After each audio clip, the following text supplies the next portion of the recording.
Hello guys, welcome back. आज के हमारी वीडियो का टाइटल है पीओके का भविष्यवाणी बताने वाले रामभद्राचार्य ने पीएम मोदी पर की बड़ी भविष्यवाणी। तो गाइस वीडियो स्टार्ट करते हैं उससे पहले अगर आपने हमारे चैनल को सब्सक्राइब नहीं किया तो नीचे सब्सक्राइब के बटन और बेल आइकन को प्रेस कर दीजिए, जिससे कि अगर हम कोई भी न्यू वीडियो अपलोड करें तो उसका नोटिफिकेशन आपको मिल जाए। अगर वीडियो पसंद है तो लाइक कीजिए, शेयर कीजिए, कमेंट कीजिए। So let's start.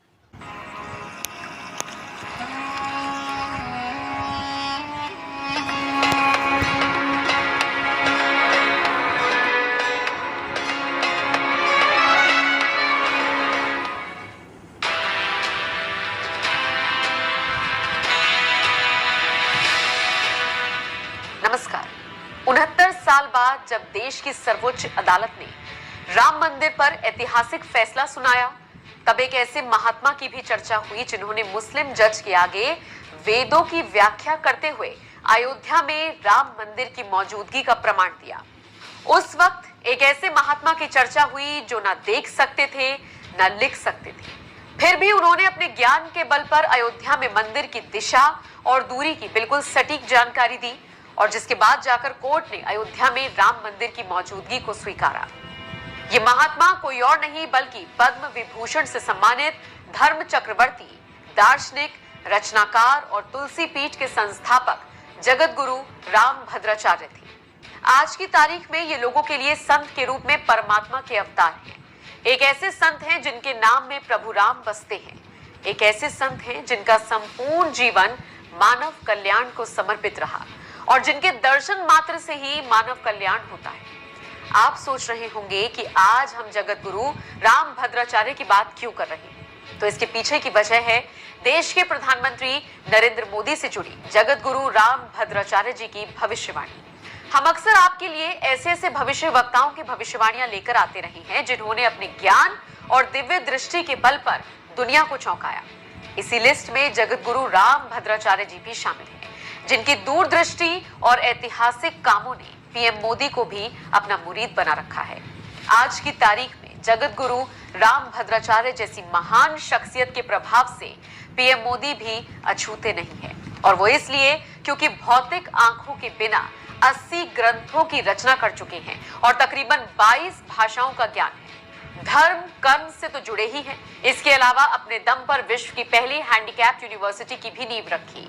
आलम यह है कि पीएम मोदी के स्वच्छ भारत अभियान से जुड़े वो 9 रत्नों में से एक हैं। जब कभी बीमार पड़ते हैं तो पीएम मोदी खुद फोन कर इनके स्वास्थ्य की जानकारी लेते हैं। जानकारों की माने तो जगत गुरु रामभद्राचार्य द्वारा की गई भविष्यवाणियां कभी असत्य साबित नहीं होती। जब जब व्यक्ति विशेष को लेकर कोई भविष्यवाणी करते हैं तो वो अक्षमता सत्य निकलती है।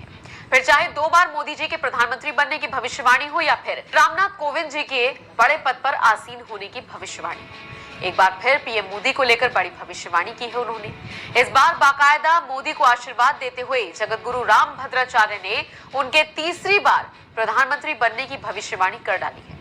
इतना ही नहीं, ये भी बताया है कि किस प्रकार पीएम मोदी जीत की हैट्रिक लगाएंगे। असल में बीते दिनों संघ के सामने पीएम मोदी की जीत की भविष्यवाणी की और इसके साथ ही मार्गदर्शन भी किया। देश से जुड़े 7 ऐसे मुद्दे बताए जिन पर आने वाले समय में पीएम मोदी ऐतिहासिक फैसला लेंगे और उसी के आधार पर देश की जनता उन्हें तीसरी बार मौका देगी। अपने विचार रखते हुए जगत गुरु रामभद्राचार्य कहते हैं, भारत के नक्शे में आधा अधूरा कश्मीर नहीं बल्कि पूरा कश्मीर जुड़ना चाहिए। धर्म परिवर्तन के खिलाफ केंद्र को सख्त कानून बनाना चाहिए और ये काम जल्द से जल्द किया जाना चाहिए। देश में मुस्लिमों की आबादी बहुत तेजी से बढ़ रही है और हिंदुओं की संख्या उस अनुपात में कम हो रही है। इसे देखते हुए जनसंख्या नियंत्रण को लेकर जल्द से जल्द कानून बनाना ही चाहिए। देश में गौवध को पूरी तरह से निषेध करना चाहिए।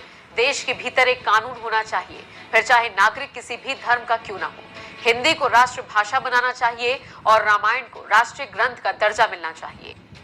तो दुनिया भर में रामचरितमानस पर बोलने का अधिकार रखने वाले जगत गुरु रामभद्राचार्य चाहते हैं कि इन मुद्दों पर केंद्र सरकार को एक्शन जरूर लेना चाहिए, तभी जाकर मोदी जी तीसरी बार प्रधानमंत्री बनेंगे।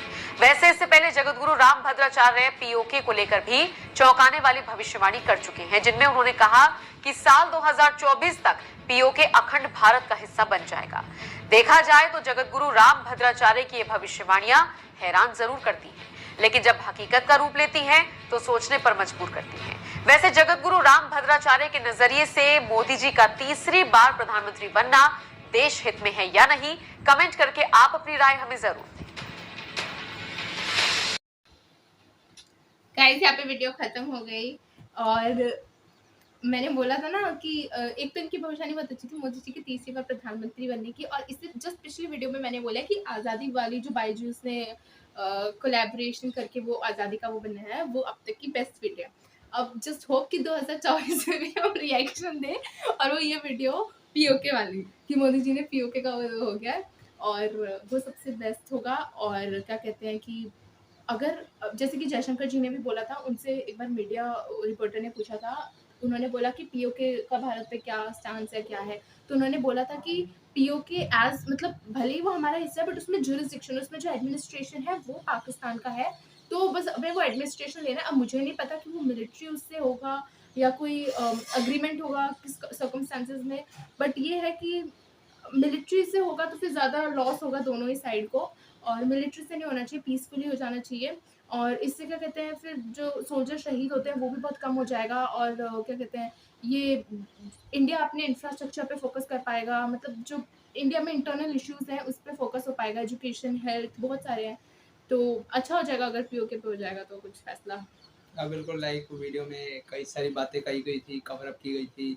एक पीओके सबसे मेन मुद्दा था, उसके अलावा भी कई सारे थे, लाइक ग्रंथ के बारे में बोला गया था, और हिंदी लैंग्वेज हिंदी राष्ट्रभाषा और गोवध को निषेध करने के लिए यार बैन करने के लिए कहा गया था, एक पॉपुलेशन कंट्रोल में, लाइक कई सारे मुद्दे हैं जिसकी अभी सही में जरूरत है, और ये कई सारे सही पॉइंट आउट किए गए थे, और इनके बारे में जो चमत्कारी चीजें बताई गई थी वो तो अलग ही इनकी है। एक भी भविष्यवाणी गलत नहीं होती, क्या मतलब एकदम एक्यूरेट। ऐसे तो बहुत सारे हैं, नास्ट्राडामस भी है, और वो वाले जो देख नहीं सकते, हाँ बाबा कुछ हैं वो भी हैं, एक हाँ, दूसरे, बट ऐसे बहुत कम होते हैं जिनकी भविष्यवाणी एकदम एक्यूरेट होती है। और वो बोलते रहे मोदी जी के 2 बार प्रधानमंत्री बनने का और रामनाथ कोविंद जी के मतलब उच्च पद पे वो होने का, तो जस्ट होप कि हो जाए कुछ। और इनकी क्वालिफिकेशन में लाइक देखोगे तो 22 भाषाओं में इन्होंने महारत हासिल की और 80 ग्रंथ लिख चुके हैं, और हाँ, और पद्म उसका विभूषण मिला ना, क्या मिला? पद्म भूषण उसका और एक हैंडीकैप यूनिवर्सिटी, दुनिया की सबसे बड़ी या पहली कुछ ऐसे हैंडीकैप यूनिवर्सिटी भी खोली है, वो भी लाइक एक रिमार्केबल स्टेप है इसके और रिगार्डिंग। ये है ना कि राम मंदिर में लाइक वो देख नहीं सकते, वो नहीं कर सकते, क्रेडिट फिर कर भी सकते हैं, मगर जब भी ये बहुत